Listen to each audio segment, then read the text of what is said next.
I am currently on a plane flying from the UK to Munich in Germany, where I am scheduled to interview this man.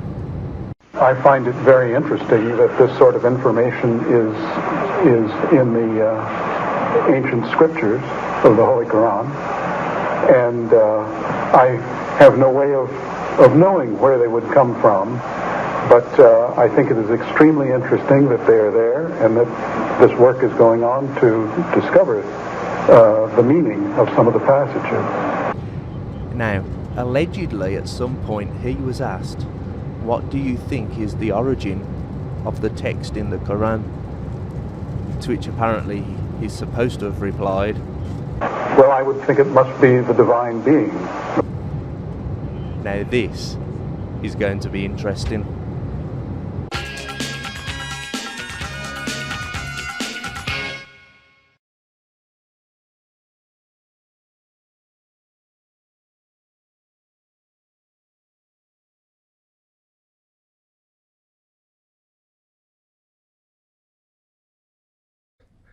Right, the first thing I would like you to do, if you wouldn't mind, would be to tell the people watching what your name is, please.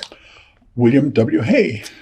Now, are you the William W. Hay who appeared in the video I'm about to show you now? I find it very interesting. Yes, that's me, and that was in Islamabad in 1984, I believe. 1984. Right. Let's see. Well, that was the answer to my next question. When and where was this video? So we're saving on time. Right then. Can you tell me what were you told was the purpose of this event? Well, there were two events. I met with Sheikh Zindani in Jeddah in, I believe it was 1983. And that was an invitation that had been extended because we had heard that the Saudis were trying to do things that would make it easier for scientists to pursue their research in the Arab countries without interference from the mullahs. Mm-hmm. And I was approached by the Geological Society of America to see whether I might be willing to participate in this. And I guess I was the first American to be chosen to go to Saudi Arabia.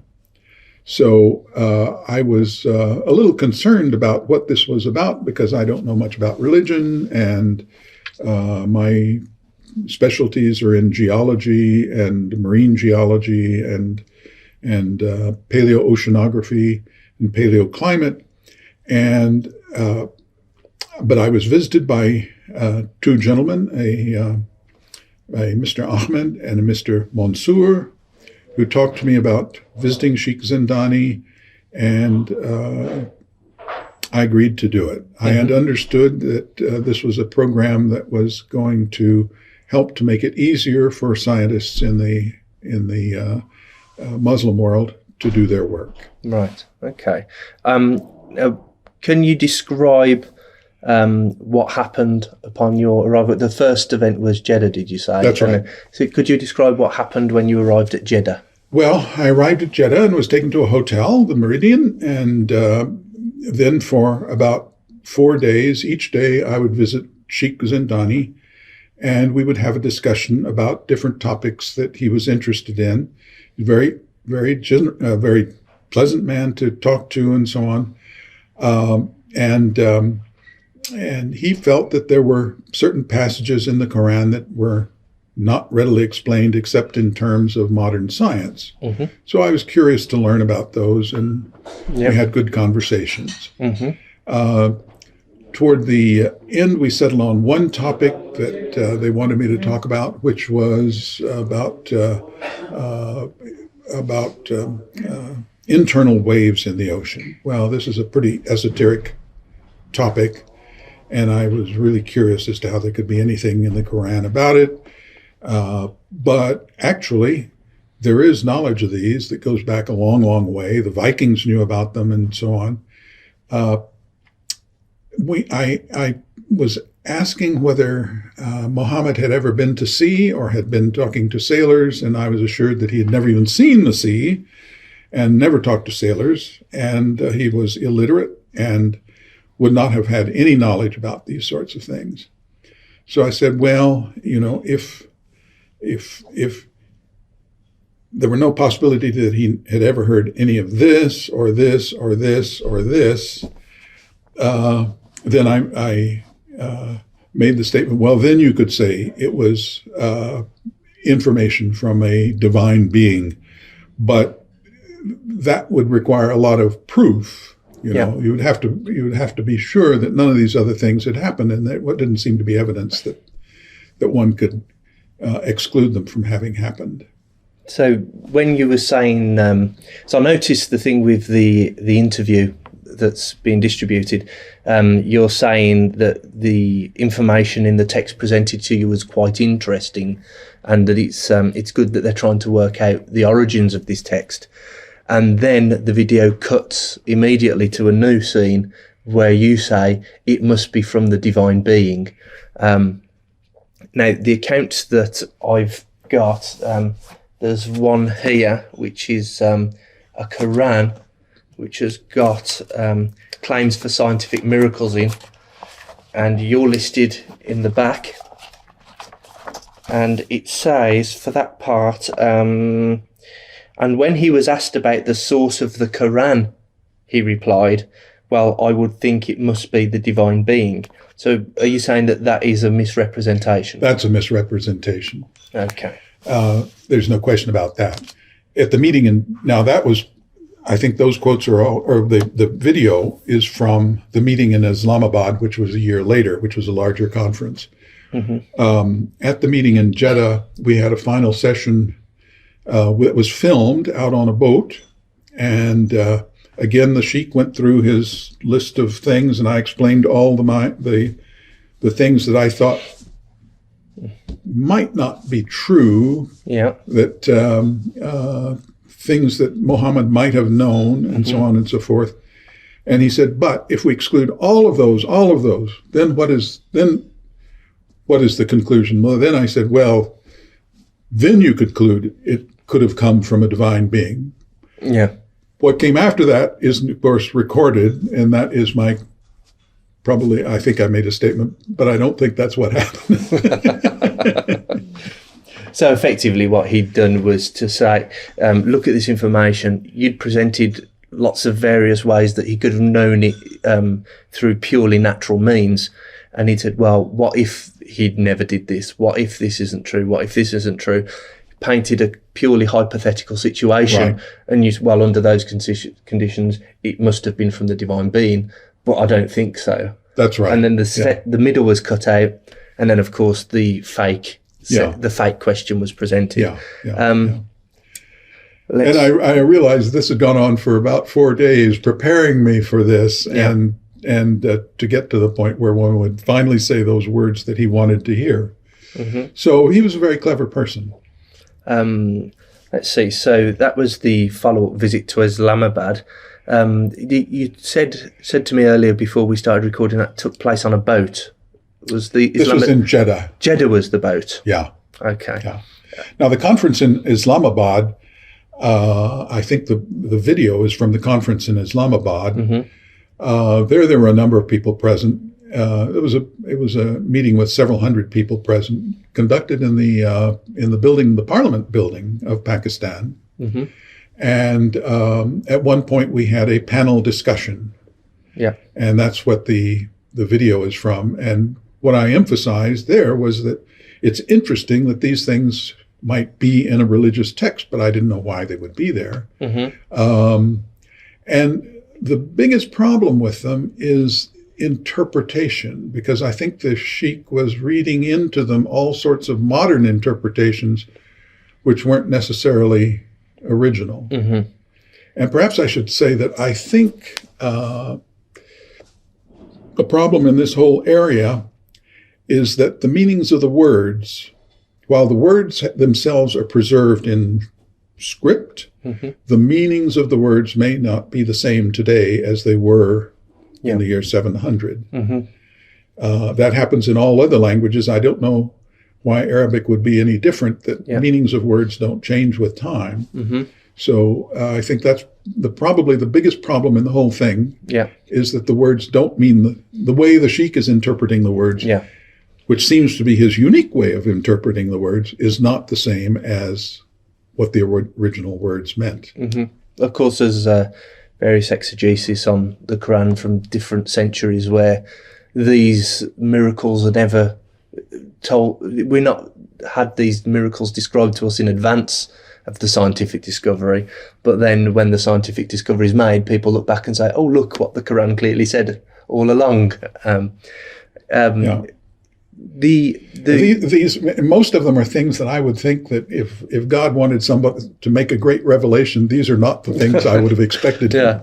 Because they're all readily observed. What specifically was the one specific miracle claim that Zindani wanted you to look at? This is about internal waves in the ocean. Yeah. And he interpreted it with a very modern interpretation. I think when I look at the English translation, that what may have been intended was to talk about the glitter, what we call glitter, which is the light that you see on the sea floor that's formed by waves, and then they focus the light in a different way. And what you see on the sea floor looks like something very different from what you see on the surface. Mm-hmm. That'd be an alternative interpretation of what the words might mean. Yeah. But I would think that anybody who had been to sea, and the Arabs had an enormous 1,000-year history of seamanship, would have had a lot of knowledge about these sorts of things. You gave an example to me earlier before we started filming about one place where two seas are meeting where people would have fished. Oh, yes, certainly in the Bosphorus, yes. And that's where two seas meet, the Black Sea and the Sea of Marmara. The waters flow out from the Black Sea, and below the outflow is an inflow into the Black Sea. Mm-hmm. And this has been known forever, because when fishing boats go there, the fishing boats would normally drift toward the Sea of Marmara with the outflowing water. But when they lower the nets to the bottom, the fishing boats are dragged backwards in the other direction toward the Black Sea. Yeah. So I think everybody for a long time has realized that there are two sets of waters there, one flowing out, one flowing in, and going in the opposite direction. Yeah. Any fisherman would have certainly known that. Yeah. And we're talking, if they've been fishing for a very long time, which they clearly had, then, this could easily be available knowledge to someone, couldn't it? Oh, it would have been common knowledge to those people, and I think it would have gone to others. There's also a possibility, I don't know about the details, but fishermen in the Straits of Bab el-Mandab probably experienced the same thing. Yeah. There is an inflow at the surface into the Red Sea and an outflow at depth. Mm-hmm. So there would have been the same sort of thing very close to Jeddah. Yeah. That would have been noticeable, I think, to any fisherman who used nets to get to the bottom. Yeah. Okay. Now, in light of your previous questions, I'll ask the next question somewhat in jest. Did you become a Muslim? No. Okay. And the final questions are really just to clear up any accusations which I foresee coming my way when I make this video public. First thing I would like to ask you is, are you being paid by anyone at all to do this video? No. In fact, you bought my lunch, so thank you very much. Yes, he bought my lunch. So I'm not paying him. Have you been intimidated in any way to retract your original statement? Not by me or anyone? No. Okay. No Freemasons, no, Zionist Jews? No. No one. Okay. I'd like to ask you, what do you think was the real purpose of this event? Well, as I say, we thought it was to help make it easier for scientists to operate in the Muslim world. Yeah. But clearly, I think in retrospect, it is to try to recruit people for for Islam. I hate to say it, but under false pretenses. Yeah. And that's a really serious problem. And finally, at some point previously, you mentioned an event with your hosts. I think it was in Islamabad, a meal after the show. Could you tell me about that? Yes. Well, we had a one of the meals after one of the evenings in the conference, and one of the afternoons in the conference. We had an evening meal, and I was seated with a table. These were all the representatives from who were there, except for the Westerners, were religious figures in the Muslim world. And I was seated with one group. They all seemed to know each other. And Pete Palmer, who was with me, he asked the question, why are there no women here? And we were given the interesting answer that, well, women can't be here because women don't belong in this religious group. Women have no souls. And we were both rather stunned by that. And then I guess in retrospect now, we realized that was a table of Taliban. So it was a very, very interesting experience. And I know that's not necessarily a very widely held view in the Muslim world, especially by women. Yeah. But that was what we were told. Right. Lovely. Thank you very much for doing this interview. Thank you. Thank you, Bill. I thank you very much. Thanks.